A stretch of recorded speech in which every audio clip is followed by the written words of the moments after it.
মেয়ে যখন নির্মাতা, কাহিনীকার, চিত্রনাট্যকার, বাবা হিসাবে কিছু বলা অসুবিধা। তবে একটি কথা আমি বলি, এটা প্রথম আমি দেখেছি এই বইটা, আজকে দেখলাম আবার। আমার মনে হলো আজকে যদি না দেখতাম আমি অনেক ভুল করতাম। কিছু কিছু কাজ অসাধারণ, আমার কাছে খুব ভালো লেগেছে। পিকচারাইজেশন চমৎকার, ডায়লগের তুলনা হয় না। এনিওয়ে সব কিছু নিয়ে মিলে একটা সুন্দর বই, খুবই ভালো, অভিনয় সমৃদ্ধ। ধন্যবাদ। আচ্ছা, একটু বাবা হিসেবে মেয়ের মূল্যায়ন জানতে চাচ্ছি।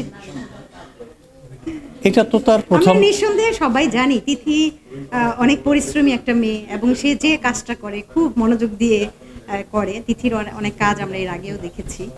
আপনি সেটা কিভাবে দেখেন? জীবনের অনেকটা সময়, যে সময়টা মোটামুটি সুন্দরভাবে জীবনযাপন করার কথা, সেই সময়টা সে ব্যয় করেছে সংগ্রাম করে, এবং সেই সংগ্রাম এখনও অব্যাহত আছে।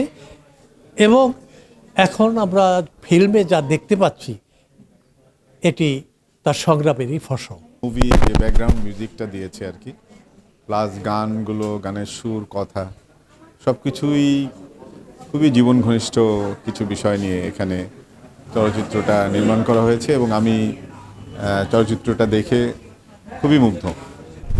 ছবিতে আমি শুরু থেকে শেষ পর্যন্ত দেখেছি, এবং ছবিটা ভালো লেগেছে যে প্রথম থেকে শেষ পর্যন্ত মানে পুরোটাই মানে কোনো বোরিং লাগেনি, পুরোটাই দেখার একটা আকর্ষণ ছিল শুরু থেকে শেষ পর্যন্ত।